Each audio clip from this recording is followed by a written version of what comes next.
आजच आदर्श live news चॅनलला subscribe करा आणि बेल आयकॉन अवश्य दाबा। खारघर सेक्टर 34-35 येथील खारघर शहर काँग्रेसच्या पुढाकाराने पनवेल महानगरपालिकेच्या माध्यमातून परिसरामध्ये ई टॉयलेट बसवणार। खारघर शहरामध्ये ज्येष्ठ नागरिक व महिला मोठ्या संख्येने राहतात, पण परिसरामध्ये नागरिकांना स्वच्छतेसाठी टॉयलेट नसल्याने त्यांची हेळसांड होत आहे। याचा विचार करून पनवेल काँग्रेसच्या वतीने पनवेल महानगरपालिकेकडे निवेदन देण्यात आले।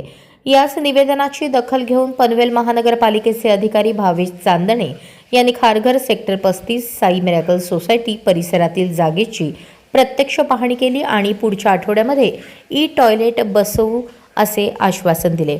यावेळी विश्वनाथ चौधरी खारघर शहराध्यक्ष काँग्रेस, इशिका दीपक सुधिजा खारघर शहर उपाध्यक्ष काँग्रेस उपस्थित होते।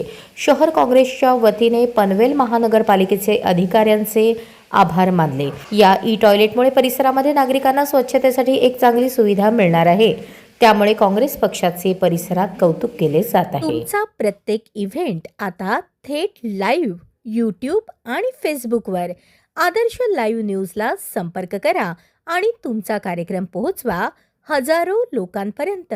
संपर्क अक्षय कांबळे 96 19 88 00 95 आणि 96 53 11 95 23।